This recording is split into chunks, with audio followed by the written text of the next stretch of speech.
Alright, magandang hapon po sa inyo lahat. Welcome to another edition Po. of Sports Corner PH interviews for this Tuesday. Even though we are busy sa ating Paris Olympics coverage, makapagpabigay po muna tayo ng interview sa ating mga sports athletes na nagbigay ng karangalan po our country sa iba pa mga competitions naman. And for this episode, makakasama po natin ang gold and silver medalist sa US, ang UNAA World Games, and of course the World Ninja Athlete Games. Diyan po ginanap sa Estados Unidos.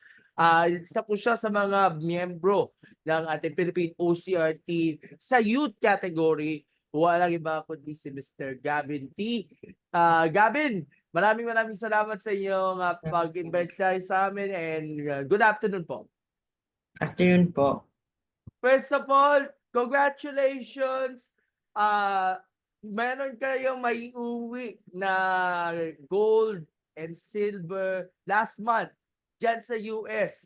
And of course, sinasabi natin na ito magdadala sa inyo o magbibigay impact sa iyo sa inyong OCR career, na kahit medyo bata ka pa, marami kang narating na mga achievements so far sa inyong career. Pero kamusta na kayo? Back to training na ba? Or sumali ka ba doon sa last weekend na Ninja Revolution ng POSF? Opo, sa Ninja Revolution, actually parang 2 days ago lang po,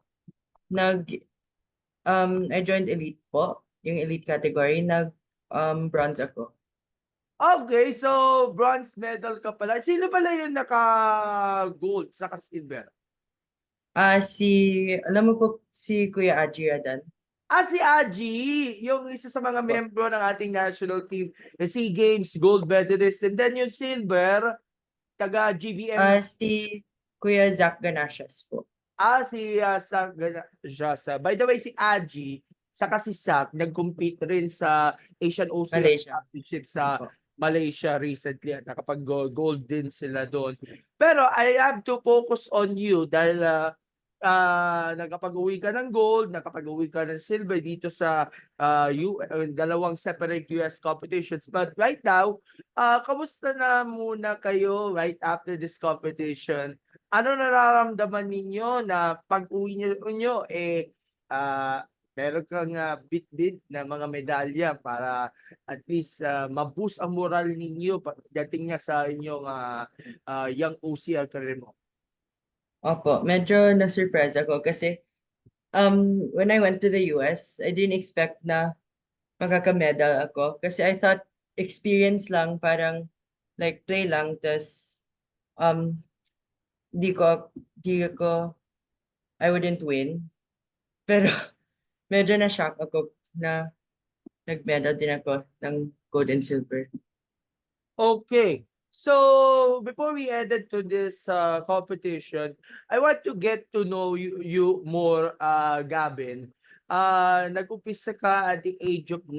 That was 2019. Alam natin medyo nag-boom talaga yung career ninyo, but the pandemic natamaan na lahat. And then yung bumalik na tayo sa normal, bumalik ka sa inyong unfinished business niya, being a part of our OCR national team. So tell us more about your story on paano na-discover itong obstacle course racing. Kasi alam natin, ang OCR, pag sinabing OCR, champion tayo sa SEA Games, marami tayong mga iniidolo pagdating sa OCR. At kayo pa yung isa sa mga dahilan kung bakit unti-unti nang umusbong talaga yung sport na ito.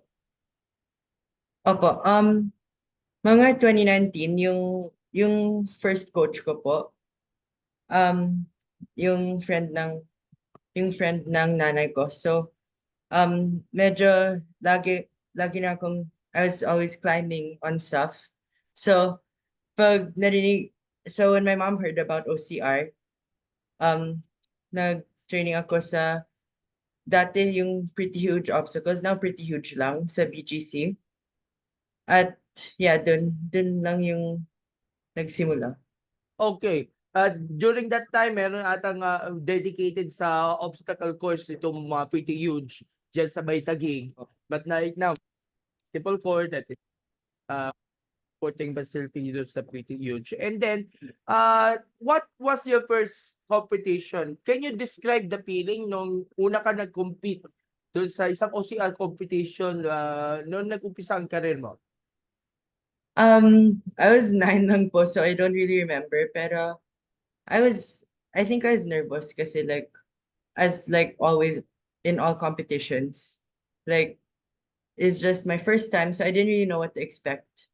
Pero I enjoyed naman po.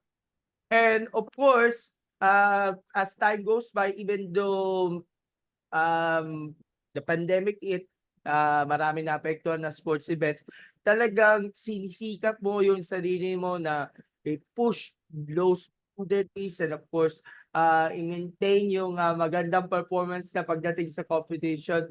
Lalo na maraming mga nakalinyang competition sa age group sa POSF. And before this competition, ano yung pinaka-memorable before yung US competition, ano yung pinaka-memorable na achievement na nakuha ninyo, nakamit nyo so far, Gavin? Um, mga last year po sa November, I joined the competition sa Malaysia din. Parang Ninja World Cup Southeast Asia po.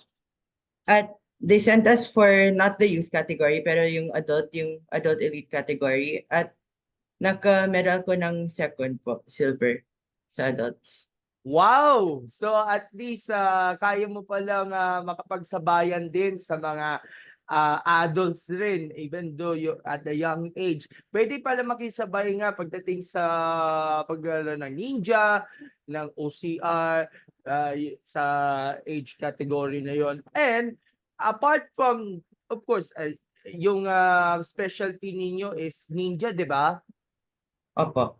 You also Um, You also play parkour and sport climbing, no?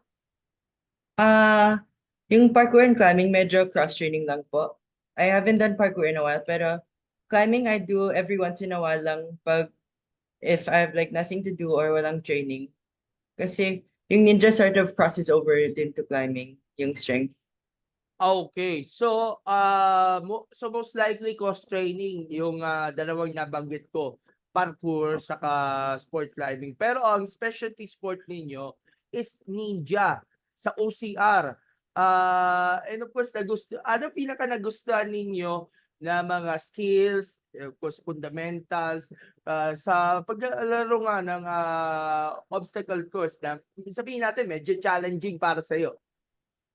Um, yung mas challenging po sa ninja. Yes po. At yung mga sabihin natin mga aral na natutunan ninyo sa higit na 5 years na paglalaro nga o being part of the national team.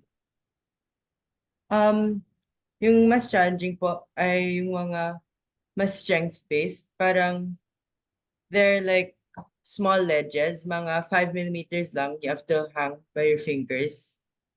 Parang climbing din. And yung paborito ko pong skill ay lache. Parang may dalawang bars. Pwede 6 feet apart, pwede like at most mga 12 feet apart. Tapos you have to swing and grab the next one po without any assistance. Pero may mga times na may struggles along the way. Did you also feel the pressure na makitan ka ng mga kalaban ninyo or maigitan niya yung oras na natin ninyo? Pero binabaliwala man para sa iyo yun? Um, may competition sa 2023 sa April.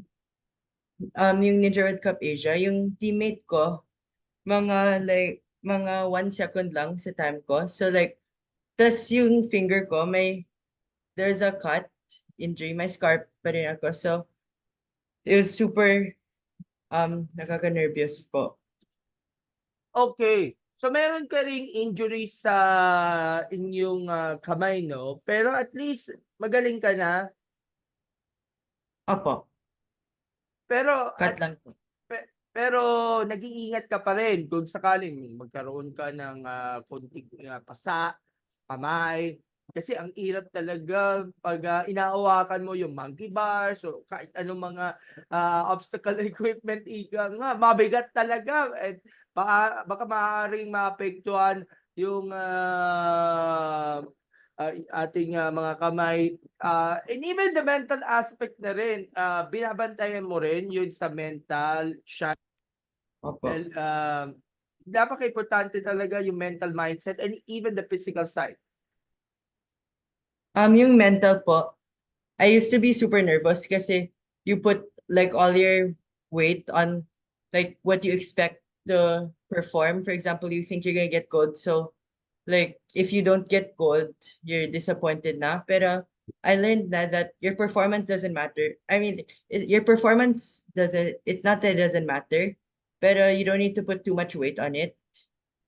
It's all about glorifying God lang po, at you just let it be po. By the way, we will talk about yung faith with God later. But let's also discuss, sino yung mga paborito ninyo mga national teammates, yung mga seniors natin? Dahil alam natin, sila yung nagbigay inspirasyon ninyo to continue to improve on sa training, especially yung mga ates at kuyas na minsan nakakasabay nyo rin sa training. Ito mga SEA Games medalists na yun and Asian champions na rin pagdating sa sport na ito. Opo, sila po yung mga coaches ko. So every Wednesday, Saturday, they coach us. So, yung mga main coaches ko ay si Coach J. Mark Rodelas po. Coach J. Mark Rodelas, who is part of our national team who that won the gold in Opo. the SEA Games. And then At sino? si Coach Mick Tejares. Coach Vic Teares. By the way, si Coach Vic, shout out sa iyo. Kabarangay po natin yan sa Ah, Barangay Holy Spirit. Ito si Ate Mick. And then sino pa? um, actually, he left for the US to kasi yeah, nag-move na siya. Pero dati si Coach JR De Castro. Si Coach JR De Castro. Okay. And of course, meron din mga ilang pa mga members, sina Aji, Meron na tumulong, meron pa po yung si Popoy Pascua, Popoy Kevin Pascua. Pascua, Precious Kabuya, Opo. Opo, I see her in races, pero she's not my coach actually po. and of But, course, and si Kaisen de la Serna din. hmm, opo, lahat Yan. nila po, I see them a lot sa Bridgestone. Wow, ang dami naman na pwede nating ipagpasalamatan ng mga members ng ating national team and of course na coaches na tumulong nga sa journey nga ni Gavin. Pero na-mention mo kanina, of course, napakaalaga din yung ating faith sa ating Panginoon. Dahil of course, Opo. lahat ng mga achievements ninyo, gina-glorify, ino-honor natin ang ating Panginoon. Are you grateful that of course through players, through prayers, the support, the families, na appreciate mo naman yun yung mga ginagawa nila and of course the prayers para makamit ninyo yung mga recent victories ninyo out overseas. Opo, well, actually, yung World Ninja Athlete Games, last year, may rule na yung top 15 lang ng world, yun lang yung magka-qualify sa US. So, pero this year, they actually changed the rule na lahat lang pwede mag-join. And sa qualifier, I was medyo nervous, so I fell twice. So I actually didn't make top 15 sa world po dun. So by God's grace lang po yung may rule change. So All right. yeah. Amen to that. But of course, let's discuss the preparations nga for the tournament. Ilang buwan ka nagsanay for this tournament, Gavin? And how do you see yung progress ninyo pagdating niya sa mismong competition?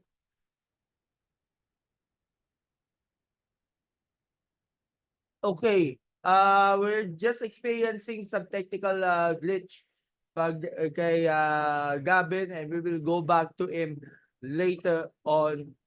Okay, so Gavin is back. Medyo nagkaroon ng problema sa internet. But I like to ask nga Gavin, how's the preparations for the US tournaments, and how do you see yung progress ninyo ng training para pagdating niya sa tournament, magiging game ready ka? Um, lahat ng training po ay on like courses. We make lang sa Bridgetown. Mga different arrangements of obstacles or hard moves you have to try po.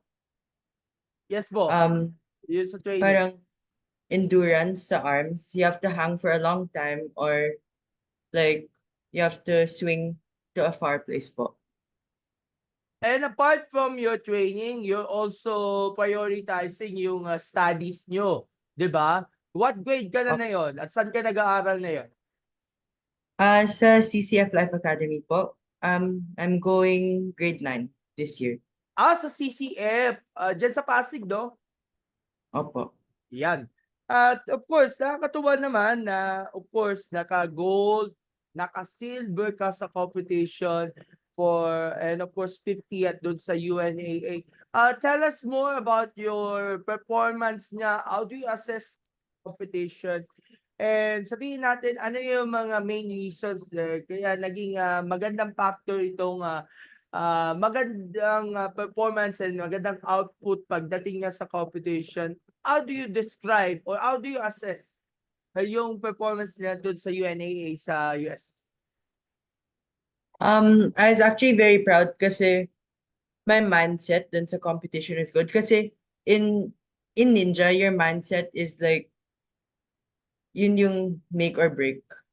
It makes or breaks you sa competition. So sa UNA medyo nervous pa rin ako pero in Ninja World Cup and WNAG yung nag-gold and silver ako, my mindset was very good.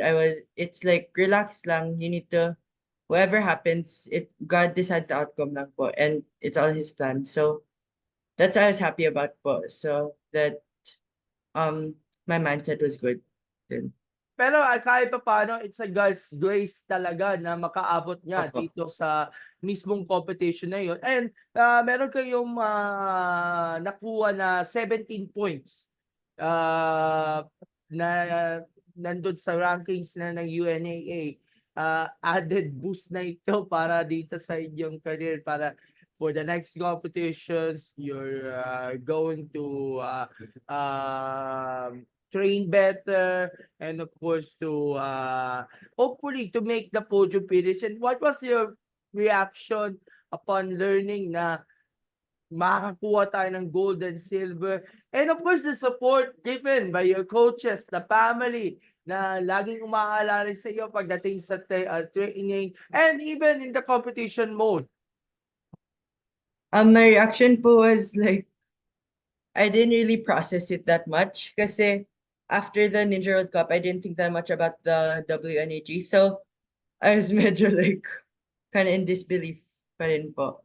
So we're kind of waiting lang to see if the other people would break my time sa WNAG, pero wala. So I was just super thankful lang po sa Panginoon.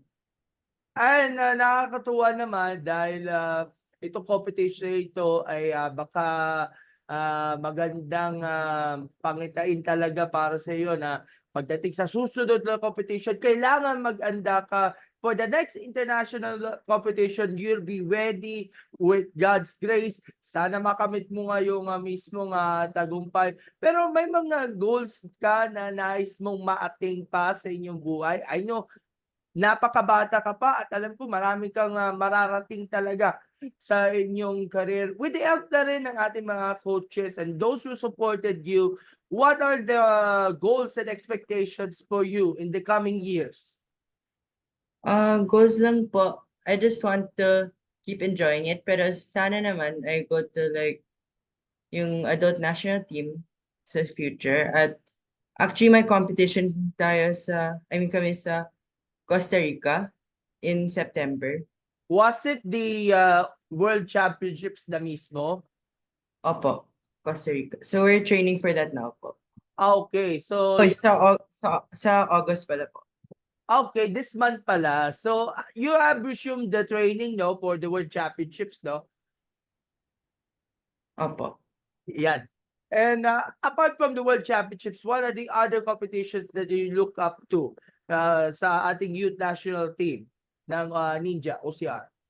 Um, of course, every year yung UNA, pero sana naman SEA Games pwede sa future.